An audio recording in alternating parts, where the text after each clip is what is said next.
Salam sehat, bahagia, profesional. Halo Sobat Labkes semua, welcome back to our YouTube channel di Labkes, Laboratorium Podcast. Wah, akhirnya kita bisa ketemu lagi nih setelah beberapa bulan hiatus. Jadi kita balik lagi di sini. Apa kabar semua Sobat Labkes? Semoga sehat-sehat semua ya, dan juga tentunya akan terus update mengenai pemeriksaan kesehatan. Oke, kembali lagi bersama saya Andika, host yang paling kece di podcast ini. Kita akan kembali membahas mengenai pengujian laboratorium, khususnya di bidang lingkungan, di bidang medis, dan juga tentunya di bidang kalibrasi. Nah, hari ini yang kita akan bahas sedikit unik nih.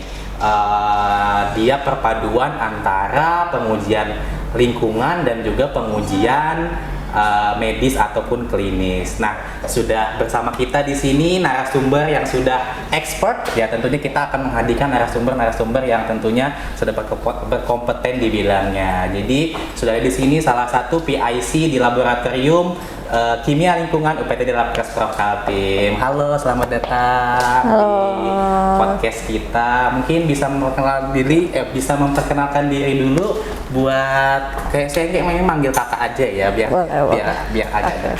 agak dekat. Oke, silakan Kak buat perkenalkan diri dulu. Oke, halo Sobat Labkes semua. Saya Lia Nur Aziza. Saya pegawai di UPTD Laboratorium Kesehatan. Apalagi ya perkenalannya nih. Terus ini sudah menjadi staf di lab lingkungan. Ya, saya staf di laboratorium lingkungan sejak tahun 2020 akhir ya. Oke. Nah, kira-kira nih sebagai staf di sini itu cerita dikit dulu deh gimana background pendidikannya, terus perjalanan bisa masuk ke sini seperti apa gitu. Oke, kalau background pendidikannya sendiri sih saya dari D4-nya saya di analis kesehatan backgroundnya.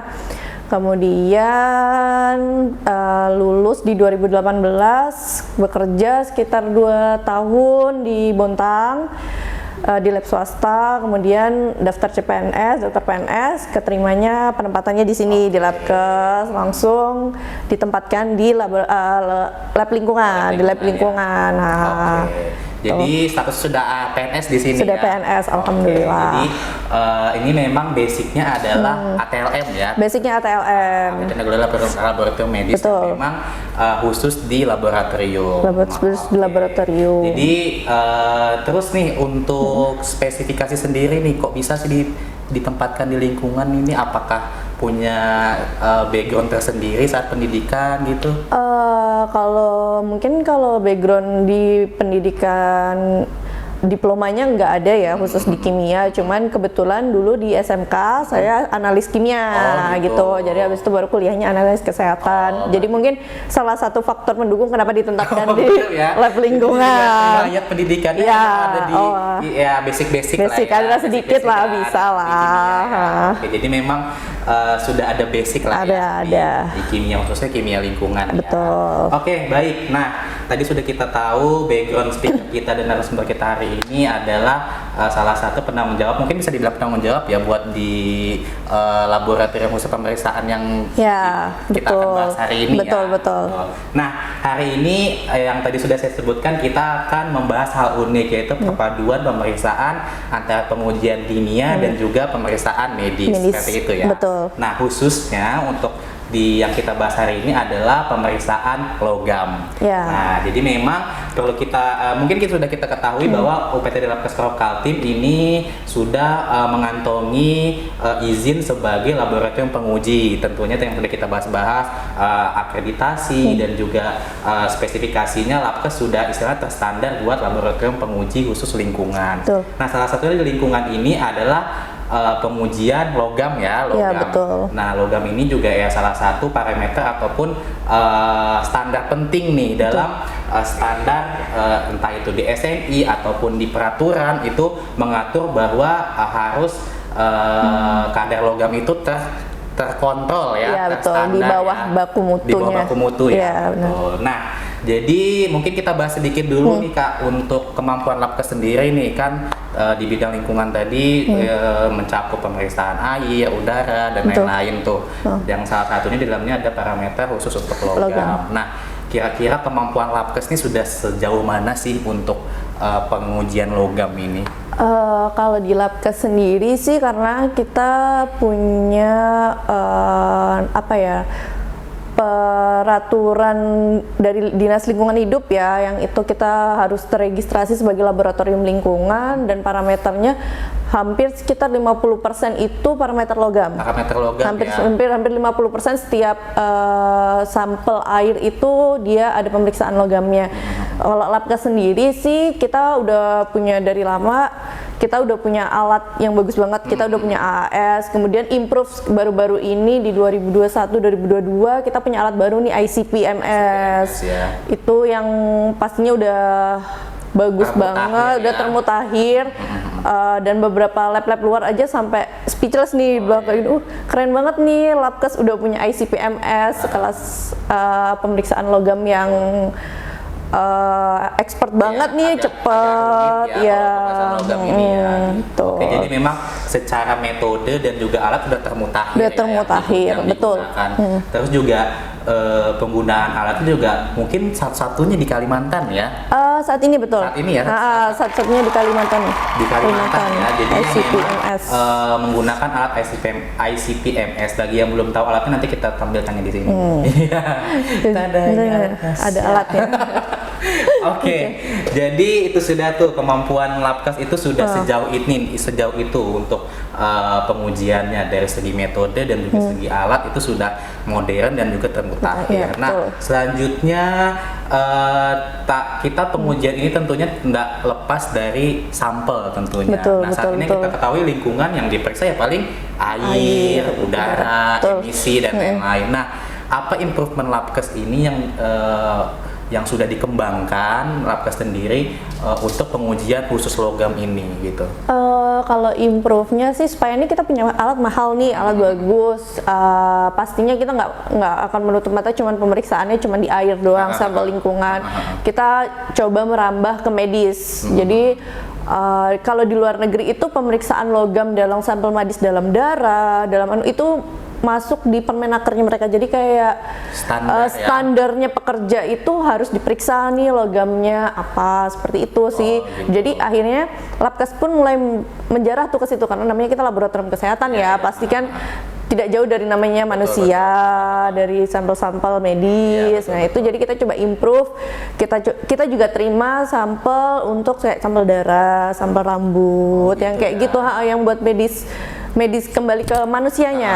Jadi pokoknya yang berhubungan dengan sampel manusia betul ya. Darah, urin juga betul, rambut seperti itu ya, yang kira-kira berpotensi bisa istilahnya terkontaminasi oleh logam gitu ya. Betul. Oke, jadi karena memang logam ini ya istilahnya sesuatu hal yang tidak dibutuhkan tentunya, barang asing yang tidak harus ada di dalam tubuh manusia seperti itu ya. Nah, tadi sudah kita tahu nih sampelnya sudah mulai berkembang ke sampel medis untuk pengujiannya. Nah, kira-kira untuk transmisi nih, bagaimana sih logam itu bisa istilahnya bisa mengkontaminasi, bisa terkandung dalam badan manusia itu seperti apa? Oke, transmisi logam. Jadi kalau sebenarnya logam itu kan terutama logam berat ya. Ini kita bicarakan logam berat ya, yang pasti akan menimbulkan efek dan tidak dibutuhkan tubuh. Jadi banyak transmisinya aja, bisa dari udara, dari debu, apalagi kita di daerah pertambangan, debu-debu itu, terus habis itu asap kendaraan bermotor juga, yang dulu sering ada berita-berita masalah bensin pakai timbal, bertimbal. Nah, itu emisinya juga bisa ya? Itu bisa kita hirup, inhalasi ya. Gitu. Terus habis itu makanan bisa ikan di laut dalam, kita nggak tahu itu tercemar merkuri atau enggak, akumulasi. Jadi sebenarnya itu bisa dilihat kita itu dapatnya dari banyak hal gitu loh. Kita dari tanah pun ada gitu. Daerah pertambangan kalau dia pengeboman, buka lahan, debunya kemana-mana, blasting, itu debunya kemana-mana pasti. Jadi memang ini berpotensi mencemari pekerja ya. Betul, Kayak pekerja di lapangan. Di lapangan. Tadi sudah kita bahas mengenai siapa sih yang bisa terpapar oleh logam ini ya. Jadi Iya. tadi udah dijelaskan bahwa yang berpotensi adalah pekerja-pekerja di lapangan ya. Betul. Jadi yang istilahnya bersentuhan langsung dengan debu, terus juga dengan emisi, Betul. dengan istilahnya ya sesuatu hal yang bisa masuk lewat inhalasi Inhalasi. seperti itu. Tapi juga tidak menutup kemungkinan lewat makanan dan minuman juga bisa Betul, ya. Kalau betul. misalnya emang makanan dan minumannya sudah tercemar oleh logam tadi. Nah, betul. tadi kita udah bahas-bahas nih logam apa segala. Mungkin sobat Labkes di sini pengen tahu logam-logam apa aja sih yang kira-kira istilahnya yang menjadi standar, istilahnya yang tidak harus ada di dalam tubuh kita. Contoh logam itu apa aja sih? Oke, kalau untuk logam berat yang pasti yang nggak boleh ada itu timbal, Timbal, ya. merkuri, kemudian kadmium, krom hexavalen itu nggak boleh ada. Oke. Cuman ada beberapa logam yang kayak besi, seng, itu kita butuh di tubuh kita nih, Oh, iya, betul. Tapi itu nggak boleh berlebihan. Ya, ada ada batasnya. batasnya Kalau ya. kalau berlebihan kan pasti akan ada efeknya lah di Betul, tubuh betul, pasti betul. itu. Jadi memang ada beberapa jenis logam yang istilahnya dibutuhkan oleh tubuh Betul, tentunya, betul. tapi dengan batas standar ya. Ada Tidak- batas tapi maksimalnya. Ada batas maksimal, tidak apa, tapi ada juga yang harusnya tidak Nggak boleh ada. nggak boleh ada ya, karena betul. istilahnya itu juga menjadi istilahnya benda asing lah Iya, racun. racun buat buat tubuh. buat tubuh kita. Nah, tadi sudah kita ketahui potensi-potensi apa aja yang bisa terpapar oleh logam tadi. Jadi udah bisa menjadi awareness nih buat rekan-rekan ataupun sobat Labkes yang berhubungan langsung tentunya ya dengan Betul, pekerjaan betul. lapangan ataupun yang memang bisa terkontaminasi oleh logam tadi. Nah, tadi sudah dijelaskan nih batasan logam seberapa, terus ada juga yang harus tidak ada, tapi ada juga yang harus ada. Nah, kira-kira apa sih bahayanya dalam tubuh kita kalau misalnya entah itu logamnya di atas maksimal ataupun ada kandungan logamnya, kira-kira berdampak apa nih buat tubuh kita?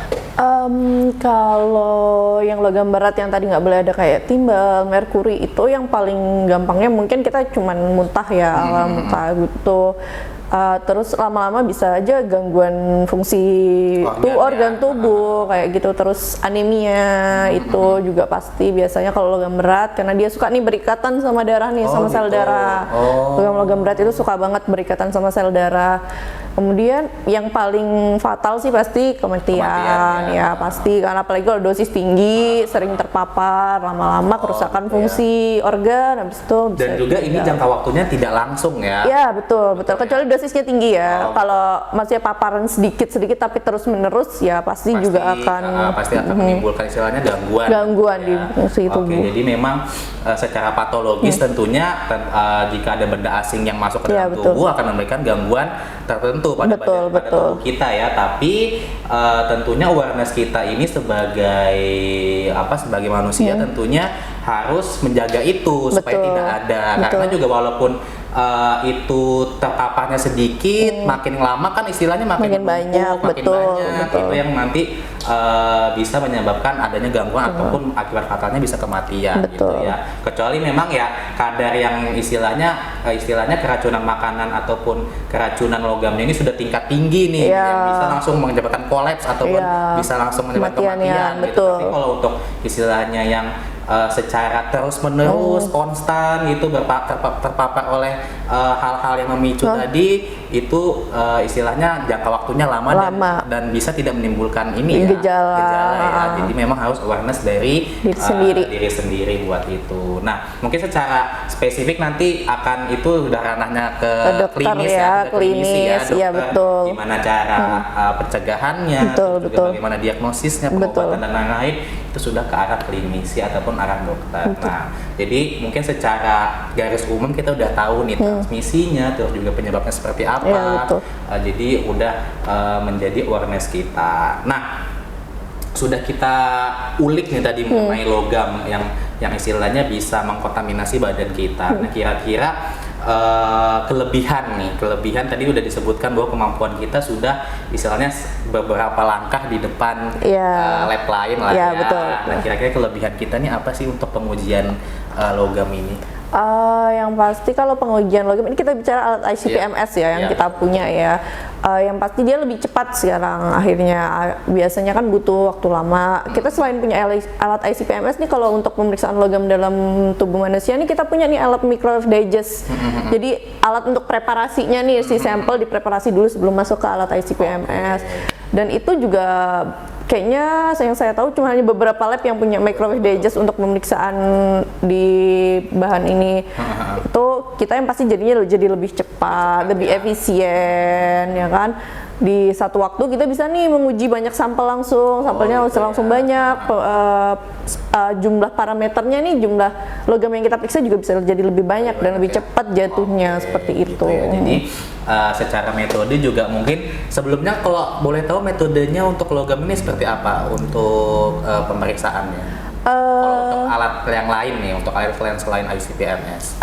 Alat selain alat ICP-MS sih alat AAS yang kita punya. Jadi beberapa sih ada mahasiswa untuk penelitian nih datang ke sini, mereka mau Kak kami mau penelitian, mungkin kalau terkendala dana, jadi kami mau alatnya AAS aja Kak, atau judulnya mereka boleh pakai alat AAS, harganya lebih murah sih memang, cuman ya itu hanya bisa satu dan butuh sampelnya lebih banyak gitu. Jadi AAS ini kemampuannya untuk pengujiannya satu-satu gitu ya, satu-satu untuk pemeriksaan jenis logamnya ya. Tapi kalau ICP-MS ini sekali kita injek, sekali running bisa itu banyak, langsung semua bisa kita tahu jenis logamnya. Dan itu sudah kadarnya seperti apa? Lebih biasanya sih kan kalau logam itu kan lebih rendah ya, harapannya semakin kecil ya. Nah di alat ICP ini dia nilainya bisa lebih terdeteksi nih, kalau dia kecil bisa tetap terbaca berapa sih kecilnya ini gitu nilainya. Jadi secara istilahnya sensitivitasnya ya betul, sensitivitas alatnya lebih tinggi daripada AAS untuk ICP-MS.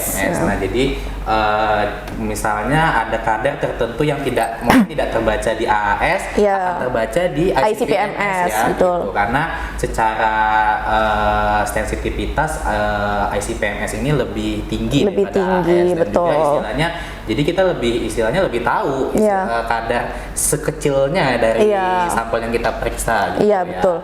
Nah, jadi kelebihan dari pengujian logam di Labkes ini tadi udah disebutkan tadi ya, metode yang cepat, terus juga lebih sensitif, dan juga tentunya lebih efisien untuk pengujiannya. Jadi tidak dari segi sampel juga tidak membutuhkan sampel yang banyak. Tapi sudah kita paparkan atau mau kita bahas mengenai kelebihan pengujian logam di Labkes. Tadi udah disebutkan bahwa dari hasil yang kita keluarkan sudah hasil yang cepat, efisien, dan juga sensitif tentunya hasilnya. Nah kira-kira terakhir nih istilahnya harapan kedepannya buat pengujian logam ini apa sih buat kalian, istilahnya pesan juga buat rekan-rekan mungkin Sobat Labkes juga di sini yang mungkin terindikasi ataupun juga memiliki istilahnya kebiasaan nih ataupun memiliki pekerjaan yang setiap harinya bisa terpapar oleh logam, tuh gimana harapannya? Harapannya sih kalau untuk teman-teman pekerja ini biasanya awareness untuk diri sendiri sih, medical check up mungkin setahun atau 2 tahun sekali ya, buat ngelihat, semoga sih tidak ada gitu kan, cuman apalagi diharapkan tidak ada pastinya kan. Kemudian yang susah itu ya, karena itu harganya kadang lumayan ya, harapannya sih pemegang kebijakannya akhirnya semoga nih ada nih peraturan yang memang menetapkan pekerja itu harus diperiksa nih kadar logamnya untuk mereka yang resiko tinggi, paling enggak lah minimal seperti itu. Berarti memang sampai saat ini belum ada peraturan yang mewajibkan betul. Mewajibkan untuk pemeriksaan logam dalam tubuh manusia. Iya, kalau di luar negeri sih setahu saya ada. Cuman di Indonesia kayaknya belum banyak yang mengadop itu. Betul. Jadi memang awareness dari pemerintah juga masih kurang ya. Betul. Mungkin harapan kedepannya pemerintah bisa berkolaborasi lah ya untuk istilahnya buat menjaga kesejahteraan dan juga kesehatan dari pekerja. Betul. Itu. Jadi memang tentunya moto mencegah lebih baik Baik, daripada mengobati, itu betul. harus ditekankan di Betul, sini. betul. Nah, untuk harapan Labkes sendiri gimana nih pengujian logamnya? Harapannya sih semakin banyak sampel ya, semakin banyak iya, yang periksa dan bisa lebih dikembangkan lagi mungkin ke depannya. Ada pelatihan-pelatihan terkait lagi dengan ICPMS karena alat bagus, kalau kitanya tidak improve juga Harus update susah, terus harus ya. update terus gitu untuk Oke, jadi tentunya yang kita lakukan di sini kembali lagi ke masyarakat ya. Betul. Jadi salah satu pengabdian kita ke masyarakat adalah kita memfasilitasin masyarakat untuk menjaga kesehatannya. Betul. Tadi juga salah satunya ya ini salah satu hal yang membahayakan juga tentunya Betul. buat orang-orang yang beresiko tinggi tentunya. Nah, dari yang kita bahas tadi juga sudah kita tahu nih gimana bahayanya penyebab dan lain-lainnya, dan juga kita udah buka layanan juga ya Kak ya Betul, buat betul, pengujian sudah. logam ini ya. Betul. Jadi sudah kita bisa fasilitasi, bisa kita layani untuk pengujian sampel cairan tubuh ataupun sampel tubuh dari manusia. Betul. Untuk pengujian logam ini gitu. Nah, untuk flyernya nanti kita akan sediakan di sini, jadi bisa dibaca-baca flyernya. Berapa harganya, terus juga bagaimana teknisnya, apa aja yang bisa diperiksa, Betul. akan kita infokan di sini gitu. Oke, baik, terima kasih Terima buat kasih. Kak Lia atas informasi yang sangat informatif tentunya ya Terima kasih. buat rekan-rekan Sobat Labkes maupun kita semua nih sebagai pekerja ataupun kita sebagai masyarakat Indonesia tentunya. Jadi jangan lupa tentunya harus terus menjaga kesehatan, Betul. harus bisa menjaga diri dan juga Betul. harus awareness terhadap kesehatan kita masing-masing gitu. Oke, baik.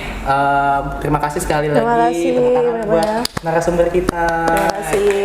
Sudah menyempatkan hadir. Semoga informasi yang diberikan tentunya bermanfaat Amin, juga ya. amin. Bisa memberikan wawasan baru nih buat Sobat Labkes semua tentang pengujian logam ini betul. gitu. Oke, kita sudah di penghujung podcast ini. Semoga tentunya harapan kita bisa memberikan wawasan yang luas dan juga memberikan informasi baru tentunya Iya. buat Sobat Labkes yang menonton ini. Dan jangan lupa terus dukung kami PT Labkes Kaltim untuk terus berinovasi dan juga terus mengembangkan kemampuan untuk pengabdian masyarakat. Jangan lupa untuk terus mengikuti sosial media kami, ada Instagram, ada Facebook, ada web dan lain-lain yang bisa diakses di bawah ini ya semuanya ya. Jadi nanti segala informasi mengenai kesehatan, mengenai pengujian laboratorium ataupun mengenai layanan akan kami sediakan di sosial media kami. Oke, baik, terima kasih Sobat Labkes. Sampai ketemu lagi di podcast kita selanjutnya. Semoga Sobat Labkes sehat semua. Oke, sampai jumpa di podcast selanjutnya. Bye bye.